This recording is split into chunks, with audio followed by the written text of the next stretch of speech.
Арбагыла, менин урматтуу окуучуларым. Биз бүгүн 10 класстын кыргыз адабияты сабагын өтөбүз. Мен Чүй районуна караштуу Кошкоргон айылындагы Тойту Каракеев атындагы орто мектебинин кыргыз тили жана адабияты мугалими Дүйшөнбиева Айдай. Эгерде силерде суроолор туулса, төмөндөгү телефон номериме кайрылсаңар болот. Бүгүнкү биз өтө турган тема Алыкул Осмоновдун Жеңишбек поэмасы. Сабактын максаты менен таанышалык. Биринчи, окуучулар Осмоновдун Жеңишбек поэмасынын мазмуну менен таанышышат, алган билимдеринин үстүндө алкактарга, суроолорго жооп издешет. Экинчи, чыгарманын маанисин түшүнүү менен элестетүүсү, ой жүгүртүүсү, кабыл алуусу, эске сактоосу калыптанат. Үчүнчү, ата мекенди сүйүүгө, коргоого, ынтымактуулукка, чыгармадан алган оң сапаттарды турмушта пайдалана билүүгө тарбияланышат. Ысык көл, кээде тынчта, кээде толкун, толкуса толкунуна тең орток мун. Турмушта канча жолдош күтсөм дагы, бир сырлуу мындай жолдош күткөн жокмун. Ысык көл, кээде тынчта, кээде толкун, жар куруп жаркылдаткан жаштык отун. Турмушта канча курдаш күтсөм дагы, бир кыял мындай курдаш күткөн жокмун. Ысык көл, ата журттун күчүн сынап, өзүнчө өйдө төмөн жүрүш кылат. Күч ошол, күйбөй турган суу болсо да, көк түтүн ала буурул жалын чыгат. Эл тынчып, журт кеңиген, күнгө эркелеп, күйөөлөп, тынч өмүргө кызым берет. Толтуруп жер сагынган уулдарын, көл менен көздөн учкан кеме келет. Анткени ар бир жандын күткөнү бар, ашык жар, тааныш туулган, ини агалар. Адамзат көзү барда көп байкалбай, жок болсо кайранай деп сагындырар.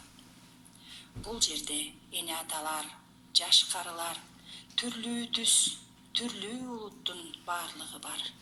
Адамзат тирүү жүрсөң көңүлгө албай, жок болсоң аттиңай деп арман кылар.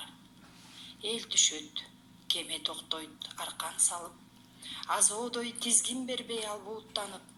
Бирөөлөр абаке байке десе, бирөөлөр кулунум деп жашы тамып.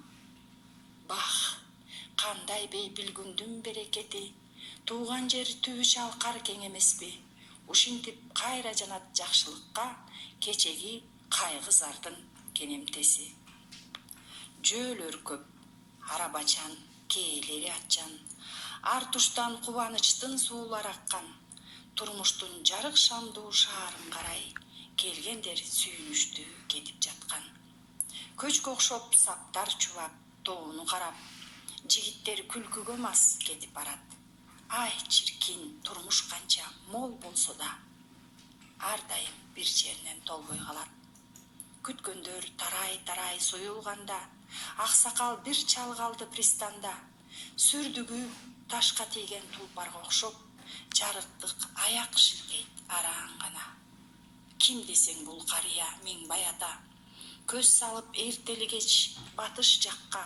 Көп менен бул да кошо уулун күтөт, күткөнү дайым чеки, дайым ката. Жеңишбек, анын уулу Жеңишкебек, жеңиш деп жакшы үмүткө жеңиш тилеп, турмуштун жеңип чыккан күнүнө арнап, ат койгон баласына Жеңишбек деп. Бир эмес ындыны өчүп нечен курдай, кургайткан азыркыдай шурдуу Миңбай. Бирок да үмүт чиркин курч эмеспи? Тереңден оргуп чыгат тим тура албай. Чалгайтпай эне келет кээ кездерде, толтуруп ууз кымыз ак кесеге. Ичкин деп жүргүнчүгө тартуу кылып, жаш төгөт кечиет деп уулум неге. Билгизбей ата энеге кээ күндөрдө, токтоткон толкун уруп терең түнгө. Булардын кызы келет пароходко, ой жооруп муңдуу кайтат нечен түргө. Баары бир азыркы бир Миңбай чалга, кур үмүт курч тийди бейим кары жанга. Уулу жок, бир адам жок пристанда, бир гана жалкоо толкун тийген жарга. Дүйнө өмүр, уул бердиң, бала бердиң. Дүйнө өмүр ал оолонуп жана бердиң. Неге сен алыс кеткен сапарыңан, ээриң жок жайдакталып кайра келдиң. Дүйнө өмүр, энчи бердиң, үй жай бердиң. Күн көр деп бар керекти белендедиң. Неге сен ыраак кеткен сапарыңан, эскиртип канатыңды кайра келдиң. Минбай көпкө олтурду ушуну ойлоп, элестеп жеңишпеги алдында ойноп. Ай жазган берериңби аларыңбы, ким билсин деп өзүнчө күңктеп коет. Байлануу четте турган атын алып, бошобой болочокко кайраттанып, жап-жалгыз адетинче кайра кетти, көңүлсүз күрөң атын камчыланып. Барууга өз үйүнө дити барбай, үй бүлөм эмне дейт деп дагы кандай. Ат оозун чукул тартып бери бурду, курдашы Курманбектин үйүн карай. Курманбек эл кутманы 70 жашта, кемпири 60 жашта ушул жазда. Не бир алып уландарды кайкалатат, экөө тең тамашалап учурашса. Минбай чал салам айтат, эшик ачып. Курманбек алик алат бери басып. Чай ичип бир аз мезгил өткөн кезде улууга улуу сүйлөйт жубаткансып. Эй Минбай, кайратың жок кемекенсиң. Күйүткө күйүп жүрөт эртегечиң. Жалгызым, жалгызым деп арман кылып, жарабас башыңды ийип жертиктешиң. Замана бойго жетет айлап жылдап, өзүңө эрлер канбайт тандап кылдап. Эр жигит эрте аттанып алыс кетет, ок учуп ат кош куруп туу кылкылдап. Соо болсо кайра келет күчүн сынап, жок өлсө ата журту кайгы кылат. Көмүлгөн боз топурак мөрзөсүнө жыл өтсө бир түп чынар өсүп чыгат. Ал эмес алтоо кетти дал өзүмөн. Канча экен уул ини өзгөсүнөн. Ошондон экөө кайтты жараланып, шонда да жаш тамган жок бул көзүмөн. Тагдырга арман кылбайм, чексиз бактым. Мөмөсү соолуган жок карт бутактын. 70-тен 80 жашка оогон кезде карагын мына мындай уул таптым. Замана керек десе муну да алсын. Журт коргоп жарак кармап жоого барсын. Күттүрсүн, эр азамат сагындырсын. Мындагы аз уйкулуу эне атасын. Дегенде Минбай ата бешикти ачат. Караса аппак болгон уул жатат. Жеңишбек аты болсун Курмаке деп, кубанып, кубаттанып көңүлүн басат. Өмүрдүн кар болгон жок конгон кушу, 70 жаштын алыс жолдогусу.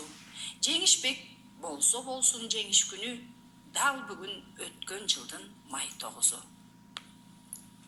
Минбай чал ат токунуп кайра аттанат. Кайрылып үйгө барбай көлгө барат. Көл терең, шарпылдаган долу толкун, тереңдеп эмнени издеп эмне табат. Жеңишбек жалгыз уулу кайран бала, жароокөр ыман ысык эн атага. Ойгонбой көпкө аралаш уктап жатат, күмбөздө Варшаванын бер жагында. Ал эми ата энеге эркелебейт, биздерге абакелеп колун бербейт. Канчалык үмүт үзбөй күткөн менен, калкылдап кеме минип кайра келбейт. Жеңишбек жеңиш тилеп курман болгон, ок тийип маңдайына ара жолдон, атама мен өлдү деп айта бар деп, сөз айткан көл толкуткан борошодон. Көл толкуйт атасына белги берет, антпесе кур толкундун неси керек. Бирок да үмүт кургур кыйын тура, атасы кайра кетет, кайра келет.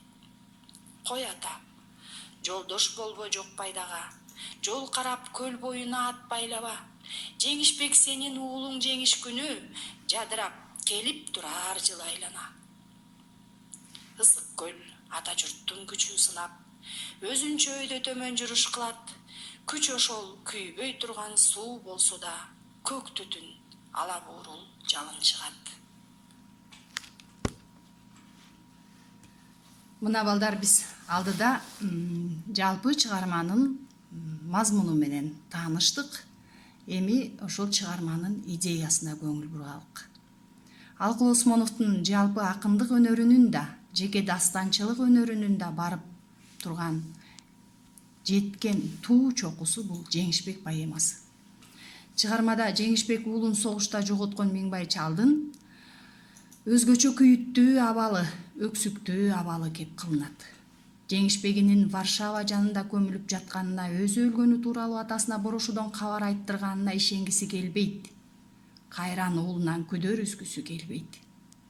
Көл толкуйт, атасына белги берет. Антпесе кур толкундун неси керек?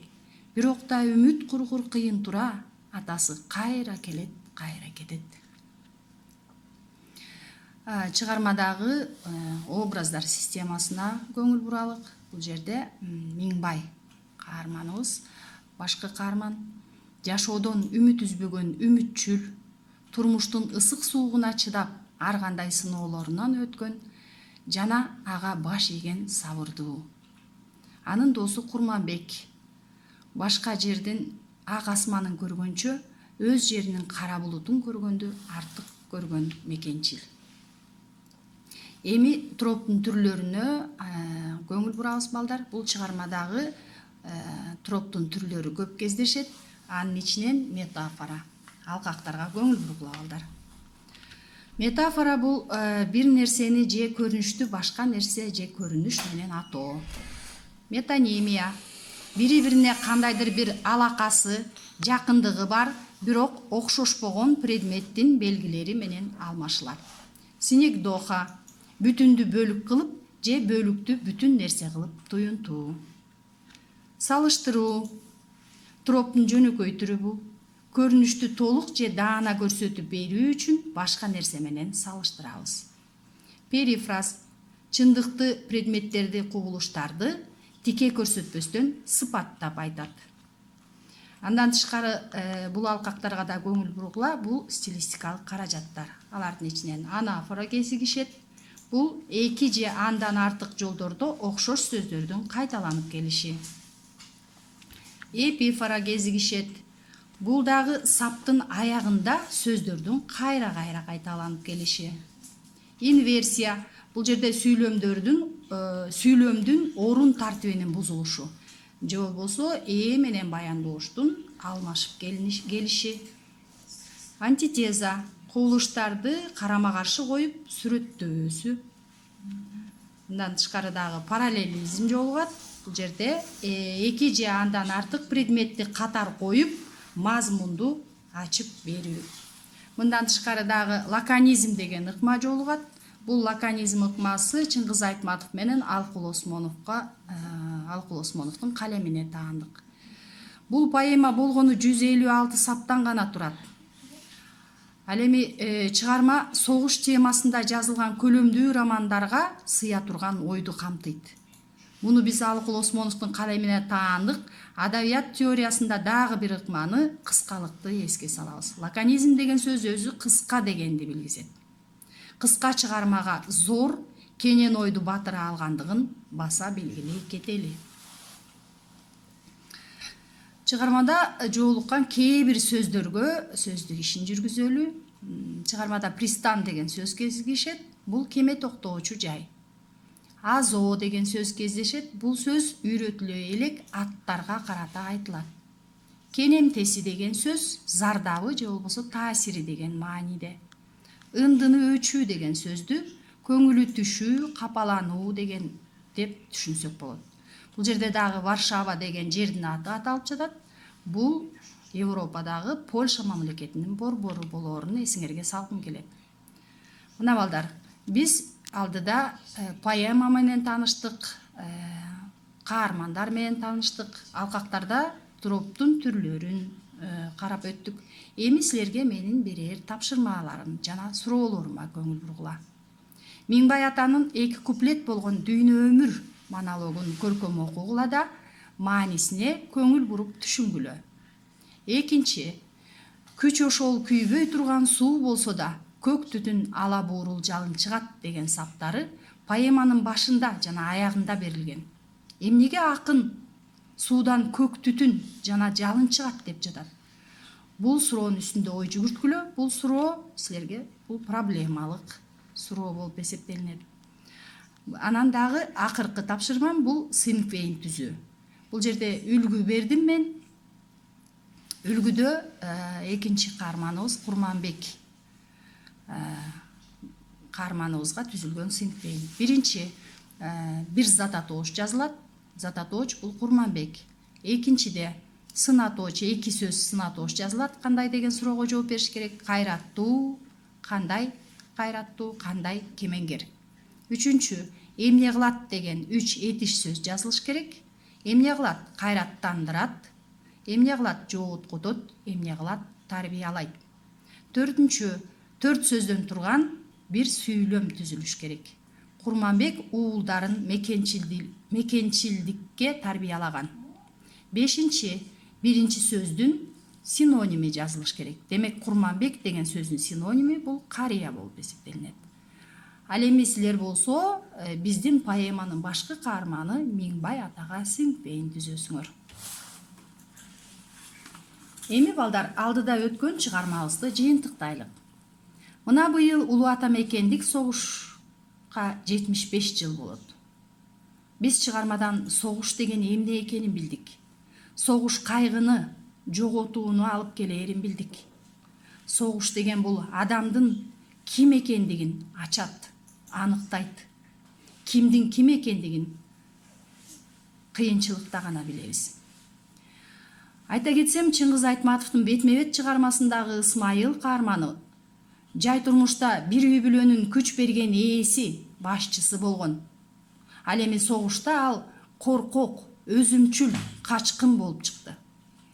Алыкул Осмоновдун Ким болду экен деген поэмасында Баркалбас аттуу каарман кайран, кыйратаарсың деп эч ким көңүл урбай көңүл кош согушка жөнөтүшкөн Бактыбек Осмонбеков согуштан баатыр болуп сыйлык алып кайтат.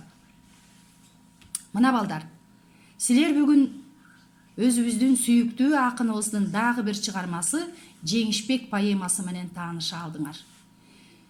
Биздин жыргалчылыкта жашообуз үчүн өз өмүрүн берген ата бабаларыбызды эч качан унутпайлы. Жеңишбектей ар дайым жеке турмушубузда алдыга умтулган, жеңишке бек инсандардан бололу. Көңүл бурганыңарга чоң рахмат. Сак саламатта болуңар.